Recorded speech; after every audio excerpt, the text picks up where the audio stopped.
আওয়ামী লীগ সরকার কথায় নয় কাজে বিশ্বাসী। বর্তমান সরকার যে উন্নয়ন করেছে অন্য কোনো সরকার তা পারেনি বললেন মহিলা ও শিশু বিষয়ক প্রতিমন্ত্রী বঙ্গত্যাজ কন্যা Simin Hossain Rimi MP. BD star TV news, গাজীপুরের কাপাসিয়া থেকে আকরাম হোসেন রিপনের পাঠানো প্রতিবেদন নিয়ে দেখুন বিস্তারিত। আওয়ামী লীগ সরকার কথায় নয় কাজে বিশ্বাসী, কখনোই জনগণকে কোনো ওয়াদা দিয়ে তা ভঙ্গ করে না।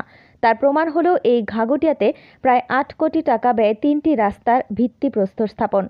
আওয়ামী লীগ সরকারের আমলে দেশের যে পরিমাণ রাস্তাঘাট এবং স্কুল, কলেজ, ব্রিজ, কালভার্টের উন্নয়ন হয়েছে, অন্য কোনো সরকারের আমলে এমন কাজ হয়েছে কেউ দেখাতে পারবে না। এখন আমাদের সবচাইতে বড় কাজ হলো আমাদের আগামী দিনের ভবিষ্যৎ শিশুদের ভালো মানুষ হিসেবে গড়ে তোলা। শিশুদের প্রতিযোগিতায় না নামিয়ে সঠিক জ্ঞান অর্জনের জন্য পড়াশোনা করাতে হবে।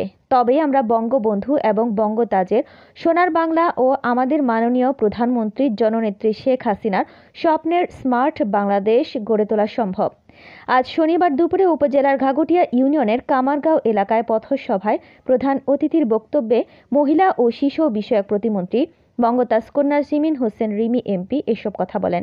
ঘাগটিয়া ইউনিয়ন আওয়ামী লীগের সহসভাপতি শামসুল হক কাজলের সভাপতিত্বে ও ইউনিয়ন পরিষদ চেয়ারম্যান হারুনুর রশিদ হিরণ মোল্লার পরিচালনায় বক্তব্য রাখেন কাপাসিয়া উপজেলা নির্বাহী কর্মকর্তা একেএম লুৎফুর রহমান, কাপাসিয়া থানার officer in charge OC Abu Bakr মিয়া, গাজীপুর জেলা আওয়ামী লীগের সাংগঠনিক সম্পাদক রেজাউর রহমান লস্কর মিঠু, উপজেলা আওয়ামী লীগ সভাপতি মাজহারুল ইসলাম সেলিম, সাধারণ সম্পাদক মিজানুর রহমান প্রধান, সাবেক ইউপি চেয়ারম্যান বুরহান উদ্দিন নান্নু প্রমুখ। স্থানীয় সরকার প্রকৌশল অধিদপ্তর এলজিডির অর্থায়নে যে 3টি রাস্তার ভিত্তিপ্রস্তর স্থাপন করেন সেগুলো হলো কামারগাঁও ব্রিজ হতে খিরাটি বাজার সড়ক, কামারগাঁও বাউর বাজার সড়ক, কামারগাঁও শালদই বাজার সড়ক। রাস্তা উদ্বোধন করছি, যে রাস্তা হবে শুধু ভারতের